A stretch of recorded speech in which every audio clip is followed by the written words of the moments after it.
Okay, so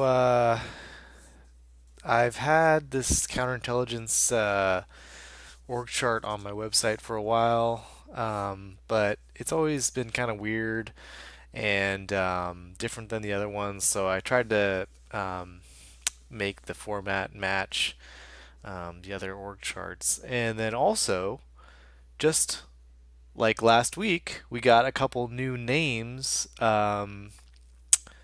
that were involved with the Clinton email investigation. So I wanted to add those as well. So figured it was a good time. Hey, welcome. Okay, so we got a new name. Section Chief Dean Chappell. This is in this article by Epic Times by Ivan.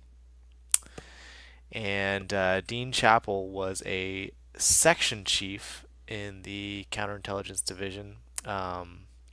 Same with Charles Cable. So those two were in different sections of the same division side of the counterintelligence division, and I'll explain like where they landed later. But that was a new name, and then also a new name was Rick Maines, who was from the Washington Field Office of the FBI, and he was apparently right below Peter Strzok and Jonathan Moffat on the Clinton email investigation. So I wanted to add those to the chart. So those were the kind of the impetus for this update. So I just kind of want to walk back for a second and say, what is the counterintelligence division? You have the FBI, and then one of the branches of the FBI has whatever, like 4 or 5 main branches. One of them is the National Security Branch, and the head of that branch is an executive assistant director. Excuse me. He has kind of like a kingdom up at the top of his assistants and stuff like that. One of the divisions inside of the National Security Branch is the Counterintelligence Division, and that's what we're focusing on. So my entire um, org chart is all just this. It's expanding this area, the Counterintelligence Division. Um, and the problem is that it's a super secretive division. It's there's not a lot of information that's open to the public, but we put things together as best as we can and make something out of it. And so just note that this is officially from the FBI. Like, I'm not making this up. This what you're looking at right now. That's officially from the FBI. What I put together is, obviously for me, it's not officially from the FBI. But okay, so let me just jump to my org chart really quick. So you can see in general, I have headquarters and I have Washington Field Office. There is a counterintelligence contingent, a large counterintelligence contingent in both of those places, and they're both located in Washington, D.C. So they work together a lot. And in fact, we'll see on the Clinton email investigation that they crossed paths, they intertwined like a ton. And so what is the Washington field office? We always hear about headquarters. Peter Strzok was headquarters, and Andrew McCabe was FBI headquarters. What about Washington field office? Well, there's not a whole lot of information about Washington field office, but the best that I found was in this article, interestingly enough, from Devlin Barrett in the Wall Street Journal. But anyway, so he talks about the Washington field office. Let's see, where is it? Let me just read this really quick. Hunting for spies and moles had long been one of the FBI's most secretive, time consuming, complex, and unpopular assignments. Many of the Bureau's counterintelligence agents worked out of a field office in Washington. In specially designed spy proof rooms without internet access, where they read the daily bounty of signals intelligence for anything that suggests an American shared classified information. So the way that this makes it sound, it makes it sound that there's actually more counterintelligence at the Washington field office than at headquarters, which might actually be true. Um, but I just want to point out that, excuse me, that the Washington field office is a huge part of this, and that's why I included it in my chart because you need to see the interplay between the two of those things.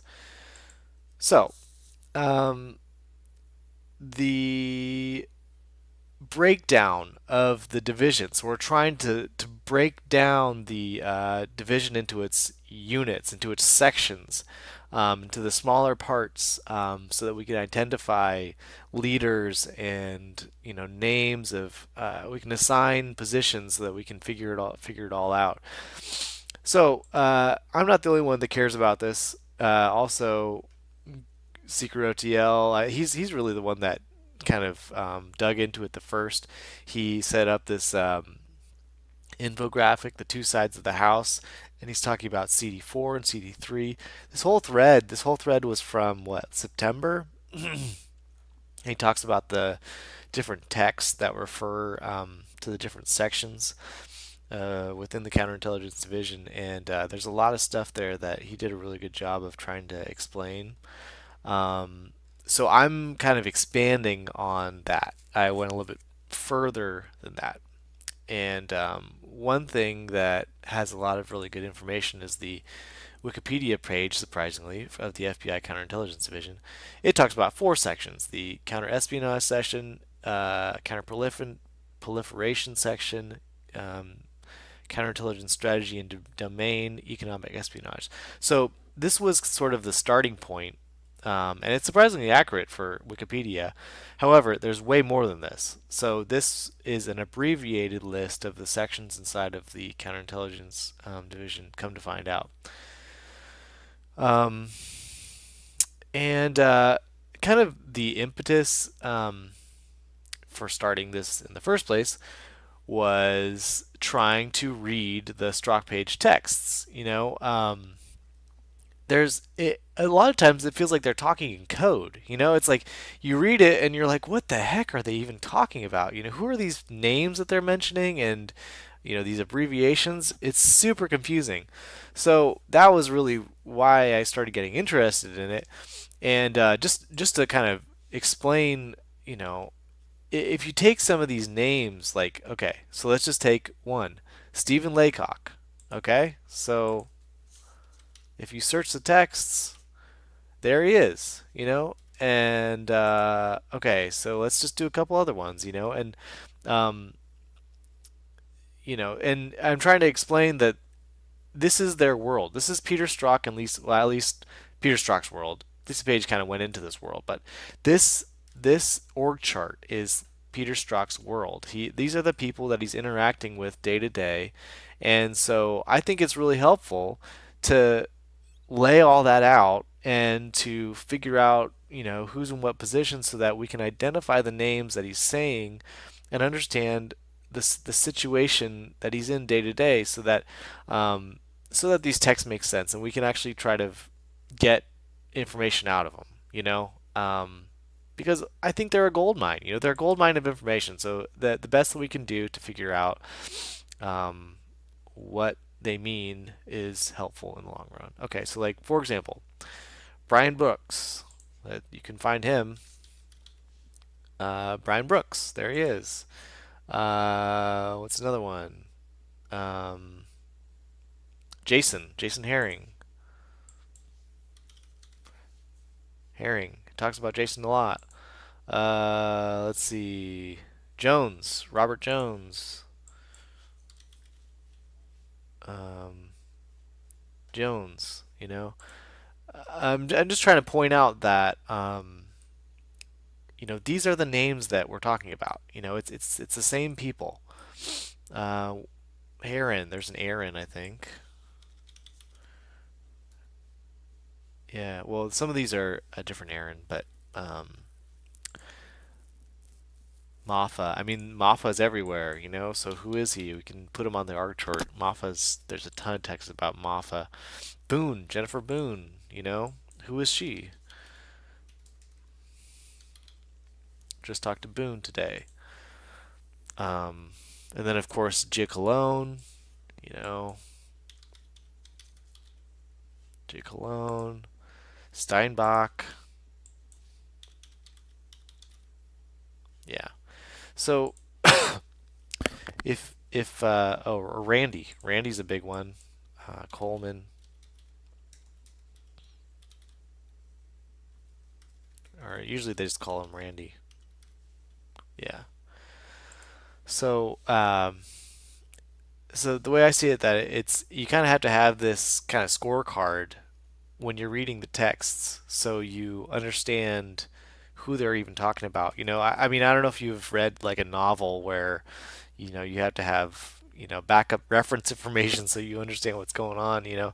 So I guess it's kind of like that, where if you're trying to understand what they're even talking about, you have to have something like this to guide you. I'm sorry, I'm coughing this whole time. So another thing that we can do is explain sort of the movement that happened within the FBI, which kind of gets mentioned a lot. Um, you know, because it illustrates, I don't know, it illustrates who's got the sauce, bureaucratically, who's got who's favored by the managers, and who's moving up, who's leaving. And so I could also kind of show that. Um, so one thing to point out, Andrew McCabe, at the start of Clinton email investigation, was actually at the head of Washington field office. So he actually shows up in this chart right from the very beginning. And of course, excuse me, he goes up into the HQ assistant deputy director role. Um, so that's one thing that changes. You can see Peter Strzok starts over here, ends up down there, and then gets promoted up to there. So this is kind of a lateral move from Washington field office over to HQ, and then HQ he moves up from a section chief position into a DAD position, and that's where. What else? Okay, so Charles Cable. So Charles Cable was a section chief in HQ at the start of the Clinton email investigation, and then halfway through he moves back to the Washington field office. So it's interesting how Peter Strzok comes over here, and he goes back over there. It's like taking each other's spots, which is interesting. Let's see, what else can we show? So we see Moffat. That there's been references to him as the assistant section chief, and so I'm assuming he would be down in here, and then later he's referred to as a deputy assistant director. So he actually moves up over time. Jennifer Boone is one where she moves from the Counterproliferation Center up to the DAD position. And what else can we show? Charles McGonigal moves from. He should be. Oh, there he is. Charles McGonigal. He moves from there, from Washington field office over to HQ cyber coordination section.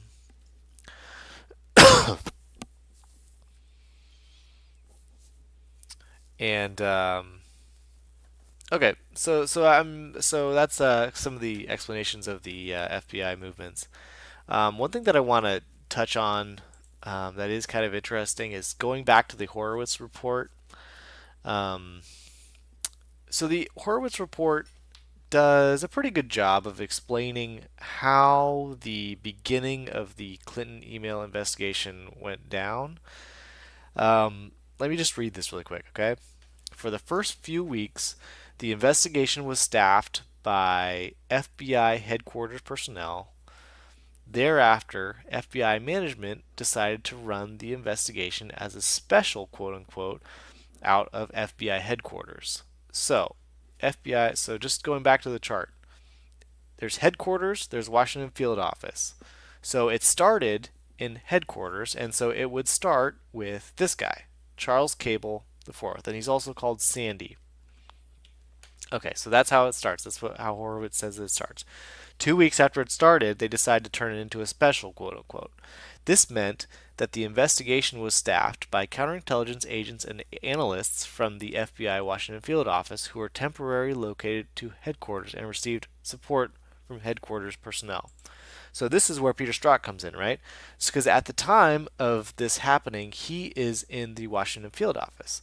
So remember, started by cable, they decide they're going to they're going to shift it over to Washington field office agents temporarily working out of headquarters.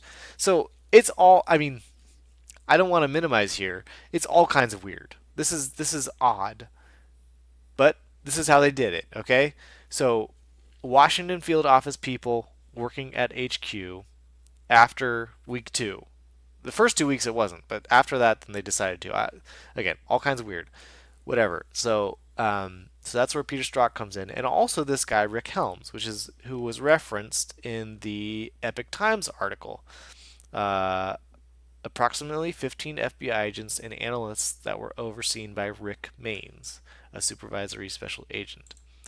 So Rick Helms is Washington field office. Same with Peter Strzok. Peter Strzok picks Rick Helms. And we can go back to the Horowitz report.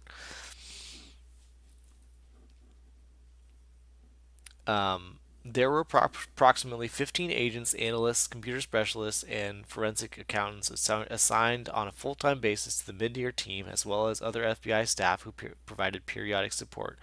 4 WFO agents served as the mid-year case agents and reported to a WFO supervisory special agent. So the supervisory special agent is this guy, Rick Maines, who is in the Washington field office. Several FBI witnesses described the SSA as an experienced and aggressive agent, and the SSA told us that he selected the 4 strongest agents from WFO, which is Washington Field Office Squad, to be on the mid-year team. So this guy picks agents from his group over here.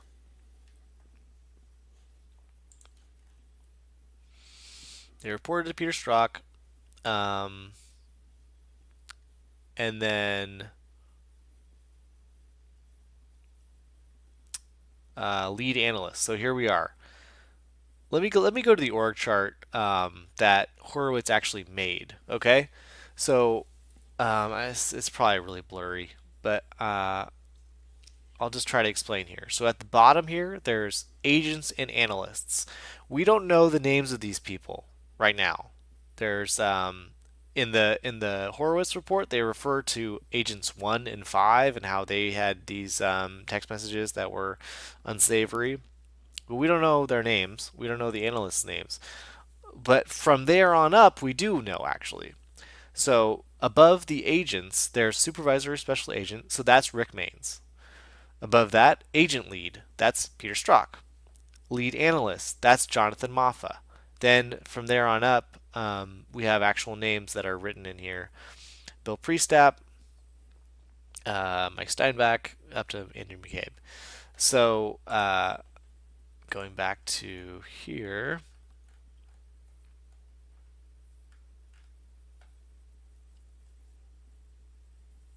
So the lead agent, or the lead analyst, I'm sorry. So the lead analyst, however, was from HQ. So it's kind of dishonest to say it was all Washington field office. It wasn't. It was Washington field office. There was a group from Washington field office who sort of led the investigation side of it. They were supported by headquarters and worked physically inside of headquarters, which is kind of an odd situation, and it makes you wonder why they did that. I'm assuming that they're providing pressure, or it's to keep a reins on the investigation so that they have tabs on it at headquarters. So I'm just kind of trying to point out how it's there's cross pollination between these two offices, even though they're distinct entities. And ultimately, what I'm assuming is that they're sort of gaming the system. They're sort of using. They're saying, "Oh, everything's on the up and up. It's not done by headquarters. It's done by Washington Field Office." That's kind of what the gist that I'm getting. That that's why they pulled in Washington Field Office, is to sort of water down the idea that it was run out of headquarters, even though the lead analyst was from headquarters. Charles Cable was involved on all kinds of documents until he moved over to Washington Field Office. So he was from headquarters, and he was a big part of running it. Um, so to say, to say, even Horowitz says, he says, run as a special out of staffed by counterintelligence agents and analysts from Washington Field Office. So that's not even true. I mean, that there there was a component of that, but there's also a large component of headquarters people working on the investigation. So it's simply not true to say that it was run by Washington Field Office. Um, so and so you can, even from the very beginning, from the very beginning. This is August of 2015. They're talking about the special. You remember from that report that I just read. FBI management decided to run the investigation as a special out of FBI headquarters. Well, let's go to the texts. Um, Strzok on August 21st, 2015. Starting working out of HQ on Monday. Not kidding. Much more later, of course. Lisa Page says, "Whoa, what?" Strzok, "Yeah, surprise to me, taking over special." So there you go. Special right there. That's what they're referring to. The special. And then Lisa is confused about which special. Strzok says, "Still meeting. Sorry, not redacted. The one I griped about HQ running. Sure, we'll call it a book." So the one I griped about HQ running. Yeah, exactly, Pete. HQ was running that investigation. Lisa Page, "I know it's a total shit show, but still, I'm proud of you." Blah blah blah blah.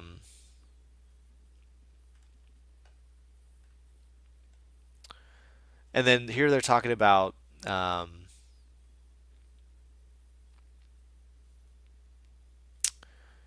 New York agent. I met him in Cyprus.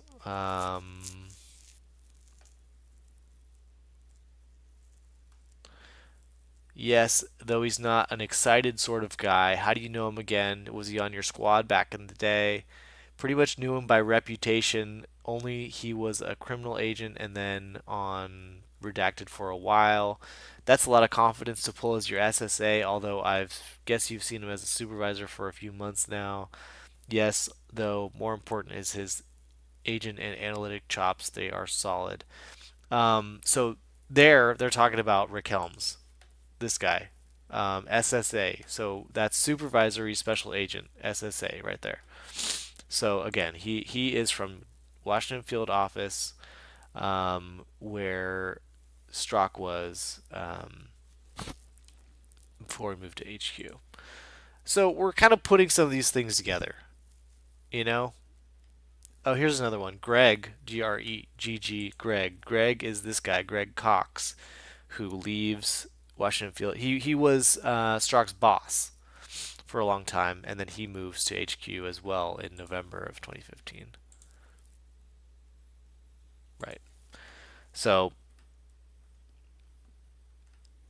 so this so I'm gonna wrap up here. This org chart is on my website, spygateproject.com, or I'm sorry, .org, spygateproject.org. Resources, Counterintelligence Division, and you can see it, and it's a reference tool so that if you come against a question, and you're like, what was that again, or what is this name that I'm seeing, you can look at that. And there's also a bigger um, org chart so you can see the context. So like the one that I just showed you, the counterintelligence division, is just this little section right here. And then there's also the whole rest of the FBI that has, everyone else.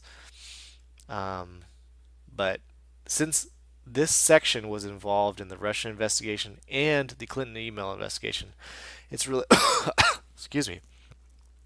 It's really important to understand who those people were and kind of the stories behind them. Yeah, cool. One last thing, I wanted to point out that I got this hat from NWI Realtor on Twitter. Ordered it from him on Amazon, and it's a really cool hat. It's got Trump 2020. Oops, this side. Trump 2020. It's got American flag. It's cool. It's kind of like a MAGA hat. Really well made. So, shout out to you, NWY underscore realtor. Thanks for the hat. All right, guys. Have a good night.